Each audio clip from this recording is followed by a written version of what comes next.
जिस मनुष्य में प्रेम, त्याग और समर्पण की भावना हो, उस मनुष्य में राम ही बसते हैं। रामायण जीवन जीने की सबसे उत्तम शिक्षा देती है। चारों भाइयों का प्रेम और त्याग एक दूसरे के प्रति अद्भुत, अभिनव और अलौकिक है। एक रात की बात है, माता कौशल्या जी को अपने महल की छत पर किसी के कदमों की आहट सुनाई दी। उनकी नींद खुल गई और उन्होंने पूछा, कौन है? मालूम पड़ा सबसे छोटी बहू यानी शत्रुघ्न जी की पत्नी श्रुतकृति जी हैं। माता कौशल्या जी ने उन्हें नीचे अपने पास बुलाया। श्रुतकृति जी आईं और माता के चरणों को प्रणाम कर खड़ी रह गई। माता कौशल्या जी ने पूछा, बेटी श्रुति, इतनी रात को अकेली छत पर क्या कर रही हो? क्या नींद नहीं आ रही? शत्रुघ्न कहाँ है? श्रुतिकृति की आंखें भर आई। कौशल्या माँ की छाती से लिपट गई और बोली, माँ, उन्हें तो देखे हुए 13 वर्ष बीत गए। यह सुनकर कौशल्या जी का हृदय कांप गया। तुरंत आवाज लगाई, सेवक दौड़े आए। आधी रात की पालकी तैयार हुई। आज शत्रुघ्न जी की खोज होगी। और माता पालकी पर बैठकर चले। आप जानते हैं शत्रुघ्न जी कहाँ मिले?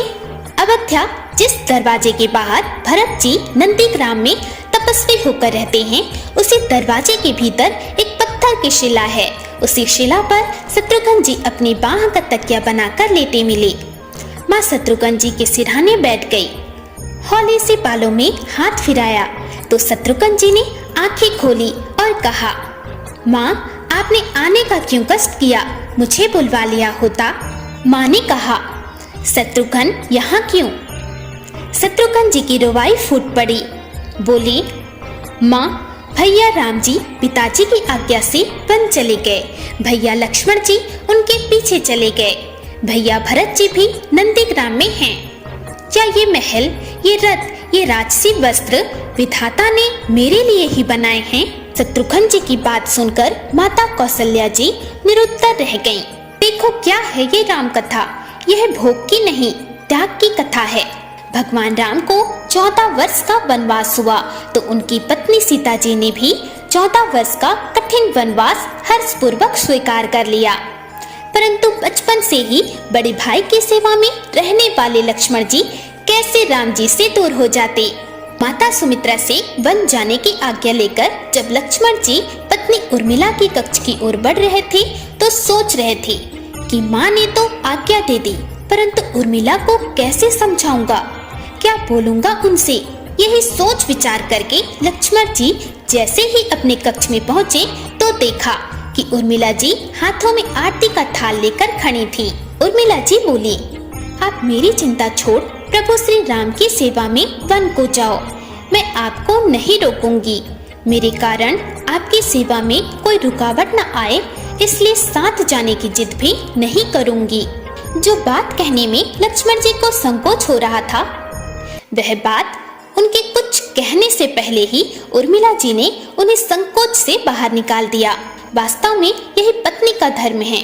पति संकोच में पड़े उससे पहले ही पत्नी उसके मन की बात जानकर उसे संकोच से बाहर कर दे। लक्ष्मण जी प्रभु श्री राम के साथ वन में चले गए, परंतु 14 वर्षों तक पत्नी उर्मिला ने एक तपस्विनी की भांति कठोर तप किया। वह वन में लक्ष्मण जी प्रभु श्री राम एवं माता सीता की सेवा में कभी सोए नहीं, परंतु उर्मिला ने भी अपने महलों के द्वार कभी बंद नहीं किए और सारी रात जाग जाग कर उस दीपक की लौ को बुझने नहीं दिया।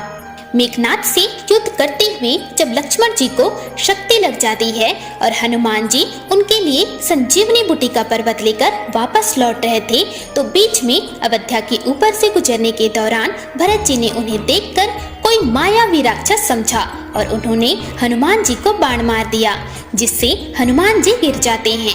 तब हनुमान जी सारा वृतांत सुनाते हैं कि सीता जी को रावण हर ले गया, लक्ष्मण जी युद्ध में मूर्छित हो गए हैं।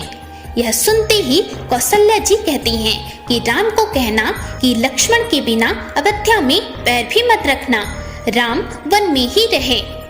माता सुमित्रा कहती हैं कि राम से कहना कि कोई बात नहीं, अभी शत्रुघ्न है, मैं उसे भेज दूंगी। मेरे दोनों पुत्र राम सेवा के लिए ही तो जन्मे हैं। माताओं का प्रेम देखकर हनुमान जी की आंखों से अश्रुधारा बह रही थी। परंतु जब उन्होंने उर्मिला जी को देखा तो सोचने लगे कि यह एकदम शांत और प्रसन्न खड़ी हैं। क्या इन्हें अपने पति के प्राणों की कोई चिंता नहीं? हनुमान जी पूछते हैं, देवी आपकी प्रसन्नता का कारण क्या है? आपके पति के प्राण संकट में हैं। सूर्य उदय होते ही कुल का दीपक बुझ जाएगा। उर्मिला जी की बातें सुनकर कोई भी प्राणी उनकी वंदना किए बिना नहीं रह पाएगा। उर्मिला बोली, हमारे कुल का दीपक संकट में नहीं, वो बुझ ही नहीं सकता। रही बात सूर्योदय की, तो आप बेशक कुछ दिन अयोध्या में विश्राम कर लीजिए, क्योंकि आपके वहां पहुंचे बिना सूर्य उदित ही नहीं हो सकता। आपने कहा कि प्रभु श्री राम मेरे पति को अपने गोद में लेकर बैठे हैं। जो योगेश्वर प्रभु श्री राम की गोद में लेटा हो, काल उसे छू भी नहीं सकता। यह तो वो दोनों लीला कर रहे हैं। मेरे पति जब से बन गए हैं तब से सोए नहीं हैं। उन्होंने ना सोने का प्रण लिया था, इसलिए वे थोड़ी देर विश्राम कर रहे हैं। और जब भगवान की गोद मिल गई तो थोड़ा विश्राम ज्यादा हो गया, वो उठ जाएंगे। और शक्ति मेरे पति को लगी ही नहीं, शक्ति तो प्रभु श्री राम जी को लगी है। मेरे पति की हर श्वास में राम है, हर धड़कन में राम, उनके रोम रोम में राम है, उनके खून की बूंद बूंद में राम है। और जब उनके शरीर और आत्मा में ही सिर्फ राम है, तो शक्ति राम जी को ही लगी, दर्द राम जी को ही हो रहा है। इसलिए हनुमान जी आप निश्चित होकर जाएं, आपके वहां पहुंचे बिना सूर्य उदित नहीं होगा। राम राज्य की नींव राजा जनक जी की बेटियां ही थी, कभी सीता तो कभी उर्मिला। भगवान राम ने तो केवल राम राज्य का कलश स्थापित किया, परंतु वास्तव में राम राज्य तो इन सब के प्रेम, त्याग, समर्पण और बलिदान से ही आया। लक्ष्मण सा भाई हो, कौशल्या माई हो, स्वामी तुम जैसा मेरा रघुराई हो। नगरी हो अवध्यासी, रघुकुल सा घराना हो, चरण हो राघव के, जहाँ मेरा ठिकाना हो त्याग भरत जैसा, सीता सी नारी हो, लव कुश के जैसी संतान हमारी हो, श्रद्धा हो श्रवण जैसी, सबरी सी भक्ति हो, हनुमंत की जैसी निष्ठा और शक्ति हो। जय श्री राम, जय जय सिया राम, जय जय श्री राम, जय जय श्री राम, जय जय श्री राम। हर हर महादेव।